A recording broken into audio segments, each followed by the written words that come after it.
Why are you so fearful? ஏன் பயப்படுறீங்க அப்படின்றது தான் இன்னைக்கான டாப்பிக்கே. ஸோ நம்ம எல்லாருக்குமே ஒரு பிரச்சனைன்னு வரும்போது நம்ம வந்து பயந்துருவோம், கரெக்டா? அதாவது சும்மா நார்மல் பயம்லாம் இல்லைங்க, ஆங்ஸைட்டி அட்டாக், பேனிக் அட்டாக், இந்த அட்டாக் அந்த அட்டாக்னு நம்மளுக்கு வரும். ஆனால் நம்மலாம் யாருன்னா, ஏசப்பா நம்மளோட வாழ்க்கையில அநேக அற்புதங்களை செஞ்சிருப்பாரு. ஓகே, இதெல்லாம் பார்த்தவர்கள் தான் நம்ம. பட் இருந்தாலும் ஏதோ ஒரு குட்டி ப்ராப்ளம் இல்லை பெரிய ப்ராப்ளமே வந்தாலும் நம்ம உடனே நம்ம என்ன பண்ணிடுவோம், நம்ம பயந்துடுவோம்.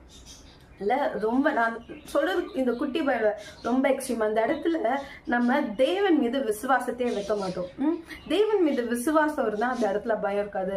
where there is faith there is no fear, where there is fear there is no faith. பயம் இருக்கிற இடத்துல விசுவாசம் இல்லை, விசுவாசம் இருக்கிற இடத்துல பயம் இருக்காது. ஓகே, அப்படியே நம்மளோட மாம்சத்துல பயம்ன்ற ஒரு காரியம் வந்தாலும் நம்ம ஜெபிக்கும் போது ஆவியான